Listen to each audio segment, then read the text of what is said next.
Hello students. In previous video we studied about people's decisions and their representative. Today we study the role of parliament. Parliament की क्या भूमिका है? The Indian Parliament is an expression of the faith that the people of India have in principles of democracy.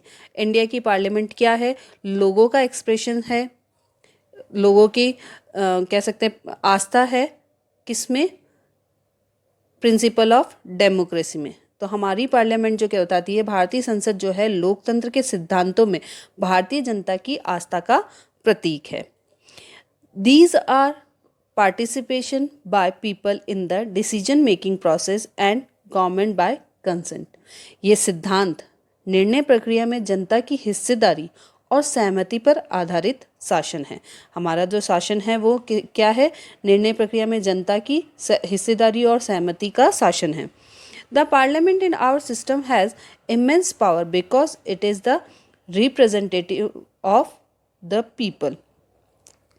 हमारी व्यवस्था में संसद के पास महत्वपूर्ण शक्तियाँ हैं। हमारी संसद के पास बहुत सारी महत्वपूर्ण शक्तियाँ हैं क्योंकि ये जनता का प्रतिनिधित्व करती हैं।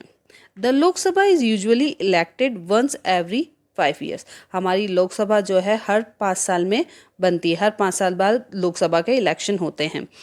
The country is divided into numerous constituencies. हमारी जो कंट्री है वो न्यूमरस कॉन्स्टिट्यूंसीज में बटी हुई। कॉन्स्टिट्यूंसीज का मतलब होता है निर्वाचन क्षेत्र। निर्वाचन क्षेत्र का मतलब चुनाव के लिए हमारा जो देश है वो अलग अलग हिस्सों में बांटा गया है। तो टोटल 543 जो हिस्से हैं, 543 क्षेत्रों में बांटा गया है। जैसे राजस्थान के लिए 25 सीट्स हैं, इसी तरीके से उत्तर प्रदेश में 80 सीट्स हैं। तो ये 80 कॉन्स्टिट्यूंसीज हैं, 25 कॉन्स्टिट्यूंसीज हैं। Each of these constituencies elects 1 person to the parliament. हर एक कॉन्स्टिट्यूंसी से एक पर्सन इलेक्ट होकर पार्लियामेंट में जाता है। The candidate who contest election usually belong to different political parties. जो कैंडिडेट इलेक्शन में पार्ट करता है वो नॉर्मली किसी न किसी राजनीतिक दल का हिस्सा होता है, किसी न किसी पॉलिटिकल पार्टी का हिस्सा होता है। जैसे आपको यहाँ पर रिजल्ट दिखाया हुआ है 17th लोकसभा इलेक्शन का, जिसमें भारतीय जनता पार्टी जो है 303 सीटें लेके आई है। इंडियन नेशनल कांग्रेस जो है 52 सीट्स लेके आई है। इसी के तरीके से DMK जो है 24 सीट्स लेके आई। तो अलग अलग एरियाज से अलग अलग जो पार्टीज़ हैं वो इतनी सीट्स जीत के आई। और तो सीधा ना हमें पता चल रहा है कि जिस पार्टी के पास मेजॉरिटी होगी वो पार्टी क्या बनाएगी? गवर्नमेंट बनाएगी। तो यहाँ क्वेश्चन आपसे है, पास में टेबल बनी हुई, टेबल के अकॉर्डिंग क्वेश्चन पूछा गया, who will form the government and why. तो Bharatiya Janata Party form the government and why because of that it get the majority. Who will be present for discussion in Lok Sabha. Lok Sabha में कौन आएगा discussion के लिए? तो सारे MPs जो होते हैं वो पार्लियामेंट में डिस्कशन के लिए उपस्थित होते हैं या प्रेजेंट होते हैं। All members are.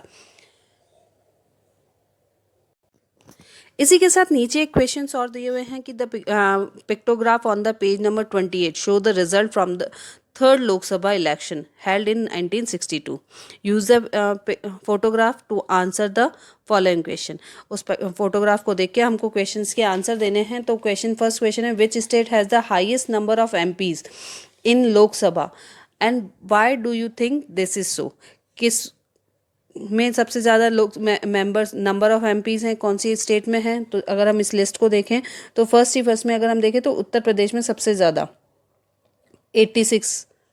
क्यों? Why do you think this is so? Because of that number of MPs seat is decided on the states area and population.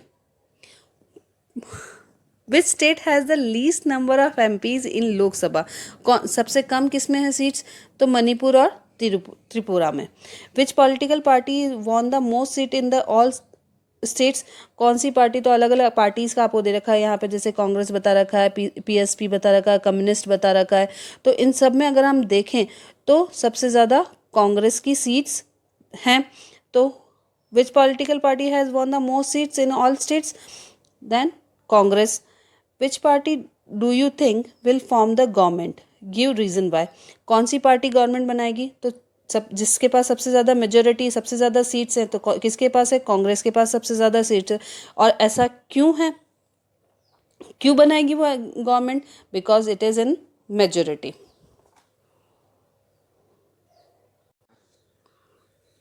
Once elected, these candidates become member of parliament और MPs। जो constituencies से member elect होके आते हैं वो member of parliament कहलाते हैं। These MPs together make up the parliament, और ये सब मिलकर क्या बनाते हैं? पार्लियामेंट बनाते हैं। और जब पार्लियामेंट बन जाती है तो उसके कुछ फंक्शंस होते हैं जो उसको करने होते हैं। तो first function is that to select the national government. तो सबसे पहला काम क्या होता है कि नेशनल गवर्नमेंट को चुनना होता है, कि राष्ट्रीय सरकार का चुनाव करना। Parliament of India consist of the president, the Rajya Sabha and the Lok Sabha. हमारी पार्लियामेंट में प्रेसिडेंट, राज्यसभा और लोकसभा तीनों ही इंक्लूड होते हैं। For a political party to form the government, they must have a majority of elected MPs। अगर किसी पार्टी को, पॉलिटिकल पार्टी को गवर्नमेंट बनानी है तो उसमें ये ज़रूरी है कि उनको उनके जो MPs इलेक्टेड होके आए हैं या चुनकर आए हैं वो मेजोरिटी में होने चाहिए। Since there are 543 elected plus 2 Anglo Indian nominated member in Lok Sabha. Lok Sabha की टोटल सीट्स जो है, कॉन्स्टिट्यूंसीज जो है 545 हैं, जिसमें से 543 तो इलेक्टेड होते हैं और 2 जो हैं राष्ट्रपति के द्वारा मनोनीत होते हैं या नॉमिनेटेड होते हैं। To have a majority a party should have at least half the number 272 members और मोर। तो अगर किसी को मेजोरिटी में आना है तो कम से कम उसको आधी या आधी से ज़्यादा के मेंबर्स उसके उस पार्टी के होने चाहिए, तभी वो मेजोरिटी में आएगी। और जो पार्टी मेजोरिटी में आएगी उसके अलावा जो पार्टीज़ होंगी वो अपोजिशन कहलाएगी। The opposition in the party in the parliament is formed by all the political parties that oppose the majority party and coalition formed। Opposition party कौन सी, अपोजिशन कौन कहलाएगा? वो पार्टी अपोजिशन में कहलाएगी जो कि मेजोरिटी पार्टी की या कॉलिजन गवर्नमेंट के अपोज में है, या उसके अलावा जो भी पार्टीज़ हैं, जो मेजोरिटी पार्टी है और कॉलिजन गवर्नमेंट में जो पार्टीज़ हैं उनके अलावा जो भी है वो अपोजिशन कहलाएगी।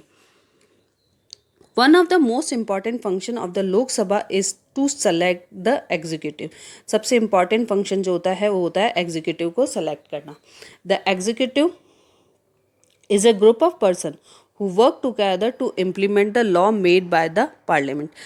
executive हम पहले भी पढ़ चुके कि क्या काम होता है कि वो लॉ को इम्प्लीमेंट करने का काम उनका होता है। These executive is often what we have in mind when we use the term government। The Prime Minister of India is the leader of the ruling party in the Lok Sabha। From the MPs who belong to her party, the Prime Minister select minister to work with her to implement decisions। These ministers then take charge of different areas of government functioning like health, education, finance etcetera. प्रधानमंत्री जो है वो leader होते हैं ruling party के, और उनके साथ ही कुछ मंत्री होते हैं। मंत्री कौन बनते हैं? जो कि उनकी पार्टी से बिलोंग करते हैं, MPs, उनमें से ही किसी को मिनिस्टर बनाया जाता है। उनके अलग अलग डिपार्टमेंट दिए जाते हैं, जैसे health department, education department, finance department, इस तरीके के डिपार्टमेंट उनको दिए जाते हैं। Coalition government. अब कॉलिजन गवर्नमेंट का मतलब क्या होता है? गठबंधन की सरकार। जब क्या होता है कि कोई एक पार्टी मेजोरिटी में नहीं आती है तो कुछ एक जैसी विचारधाराओं की पार्टी मिलकर जब सरकार बनाते हैं तो उसको कहते हैं coalition government. Join together with the different political parties who are interested in similar concern to form what is known as a coalition government. The Rajya Sabha, ये तो हमने लोकसभा का देखा कि जो मेंबर ऑफ पार्लियामेंट्स होते हैं लोकसभा में जाते हैं, MPs इलेक्ट होके जाते हैं डायरेक्टली, पीपल उनको इलेक्ट करते हैं।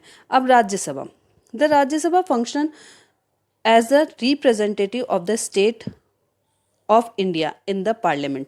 राज्यसभा क्या करती है? राज्यसभा जो होती है वो राज्य का रिप्रेजेंटेशन करती है पार्लियामेंट में।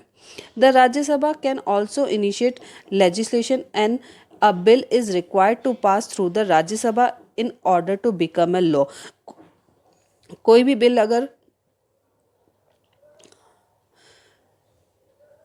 बिल अगर पास होता है तो राज्यसभा के थ्रू होता है। अगर उसको कानून बनाना है, किसी भी बिल को अगर कानून बनाना है तो उसको राज्यसभा से पास होना ज़रूरी होगा, मतलब राज्यसभा के मेंबर्स की स्वीकृति ज़रूरी होगी। The member of Rajya Sabha are elected by the elected member of Legislative Assembly of various state। जो विधानसभा के सदस्य होते हैं वो लोग राज्यसभा के सदस्यों को चुनकर भेजते हैं। मतलब जो विधानसभा के सदस्य हैं, हमारे राजस्थान में जितने विधानसभा के सदस्य 200 सदस्य हैं, तो वो 200 सदस्य हमारे राज्यसभा के सदस्यों को चुनकर भेजेंगे। हम डायरेक्टली राज्यसभा के सदस्यों को इलेक्ट नहीं करते हैं। There are 233 elected members plus 12 members nominated by the president। 233 तो क्या होते हैं, लेजिस्लेटिव असेंबली के थ्रू इलेक्ट होते हैं, और 12 मेंबर्स जो होते हैं वो नॉमिनेटेड होते हैं प्रेसिडेंट के थ्रू। सेकंड जो फंक्शन है वो है to control, guide and inform the government. सरकार को नियंत्रित करना, मार्गदर्शन देना और जानकारी देना। अभी इतना हम सब ने पढ़ा तो देखा कि लोकसभा में जो होते हैं वो सारे रिप्रेजेंटेटिव हमारे द्वारा चुने हुए होते हैं। तो इसी तरीके से अब उनको कंट्रोल कैसे किया, सरकार को कंट्रोल कैसे किया जाता है, उसको गाइड कैसे किया जा सकता है, उसको इन्फॉर्म कैसे किया जा सकता है। The parliament while in session begins with a question hour. जब पार्लियामेंट शुरू होती है तो सबसे पहले क्वेश्चन आवर से, प्रश्न काल से शुरू होती है। The question hour is an important mechanism through which MPs can elicit information about the working of the government। जो प्रश्नकाल है एक महत्वपूर्ण व्यवस्था है, इसके माध्यम से सांसद जो है सरकार के कामकाज के बारे में जानकारी हासिल करते हैं। जो एमपीज हमने इलेक्ट करके भेजे हैं वो जो गवर्नमेंट काम कर रही है उनके बारे में वो जानकारी हासिल करते हैं। इसके जरिए संसद की कार्यपालिका को नियंत्रित करती है, और इसी के थ्रू क्या करते हैं, गवर्नमेंट की कार्य को हम कंट्रोल करते हैं। भाई अब गवर्नमेंट कोई भी काम अगर कर रही है तो उसके अलग अलग जो एमपीज हैं, जो हम रिप्रेजेंटेटिव हैं हमारे, वो अगर उनसे क्वेश्चंस पूछेंगे तो इसके थ्रू क्या होता है, वो काम करने में बहुत ही अच्छे से काम करती है या काम करते वक्त बहुत ध्यान रखती हैं।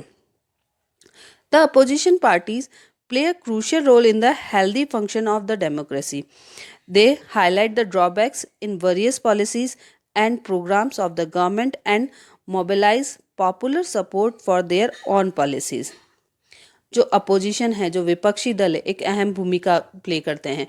वे सरकार की नीतियों और कार्यक्रमों में कमियां बताते हैं और उसके साथ ही अपनी नीतियों के लिए जन समर्थन या लोगों को अपने समर्थन में लेते हैं। In all matters dealing with finance, the Parliament's approval is crucial for the government। This is one of the several ways in which the Parliament controls, guides and informs the government। वित्त से संबंधित सभी मामलों में संसद की मंजूरी सरकार के लिए बहुत महत्वपूर्ण होती है, और ये उन कई तरीकों में से एक है जिसके माध्यम से संसद सरकार को नियंत्रित करती है, उसका मार्गदर्शन करती है और उसको सूचित करती है। The MPs as representative of the people have a central role in controlling, guiding and informing parliament, and this is the key aspect of the functioning of the Indian democracy। जन प्रतिनिधियों के रूप में जो मेंबर ऑफ पार्लियामेंट है, जो कि हमारे प्रतिनिधि हैं, के रूप में संसद को नियंत्रित, निर्देशित और सूचित करने में सांसदों की एक अहम भूमिका होती है, और ये भारतीय लोकतंत्र का एक मुख्य आयाम भी है। थर्ड पॉइंट आता है, थर्ड जो काम है, जो फंक्शन है, वो लॉ मेकिंग का है। Law making is a significant function of parliament. Parliament का एक इम्पॉर्टेंट फंक्शन है, मुख्य फंक्शन है। Next is that who are the people in parliament. संसद में कौन लोग होते हैं, लोग कौन आते हैं। अब हमने कहा वो हमारे जनप्रतिनिधि होते हैं, हमारे रिप्रेजेंटेटिव होते हैं, लेकिन वो रिप्रेजेंटेटिव होते कौन है। Parliament now has more and more people from different backgrounds। For example, there are more rural members as also members from many regional parties। संसद में विभिन्न पृष्ठभूमि वाले लोगों की संख्या बढ़ती जा रही है। उदाहरण के लिए अगर हम लें तो अब ग्रामीण पृष्ठभूमि वाले सदस्यों की संख्या पहले से ज़्यादा है, और बहुत सारे क्षेत्रीय दलों, रीजनल पार्टीज़ के सदस्य भी अब बढ़ गए हैं। There has also been an increase in political participation from the Dalits and backward classes. दलित और पिछड़े वर्गों की राजनीतिक हिस्सेदारी भी बढ़ रही है। धीरे धीरे हम देख रहे हैं कि जो दलित्स हैं, वो बैकवर्ड क्लास के लोग हैं, उनकी भी राजनीतिक हिस्सेदारी बढ़ रही है। यहाँ पर एक टेबल आपको दिखाई गई है, तो जिसमें लिखा है लोकसभा इलेक्शन ईयर और वोटर्स टर्नआउट, मतलब मतदान का कितना प्रतिशत रहा, मतलब कितने लोगों ने मतदान किया। तो हम देखेंगे कि जब 16th वाला जो इलेक्शन हुआ तो उसमें 66.40 था, वहीं 17th में 67.11 हुआ। तो हम देख रहे हैं कि डे बाय डे ये इंक्रीज़ हो रहा है। बीच में कहीं कम हुआ, लेकिन बाद में वापस वो इंक्रीज़ होता गया, लोगों का पार्टिसिपेशन इंक्रीज़ होता गया। तो जहाँ ग्रामीण लोग की बात करें, क्षेत्रीय दलों की बात करें, दलित लोगों की बात करें, या पिछड़े वर्ग की या बैकवर्ड क्लास की बात करें, इन सब के पार्टिसिपेशन इंक्रीज होता जा रहा है। There is a realization that when interests and experiences separate us, it is important to ensure that communities that have been historically marginalized are given adequate representation.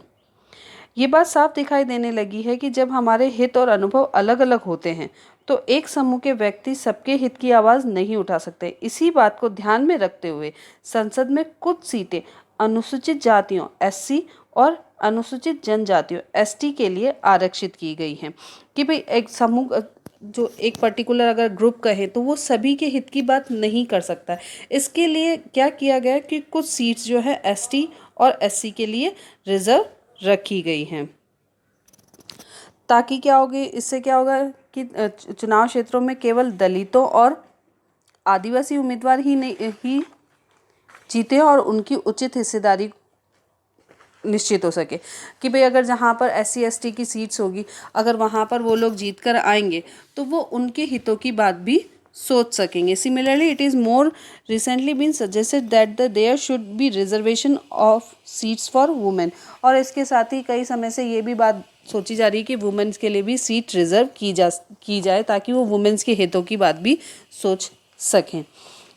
तो इस तरीके से हमने ये चैप्टर में देखा कि किस तरीके से हमारे रिप्रेजेंटेटिव हमारे लिए काम करते हैं, कॉन्स्टिट्यूएंसीज क्या होती हैं। I hope you understand the chapter. So again read the chapter and do the all exercises question. Also do the page number 35 question. Thank you.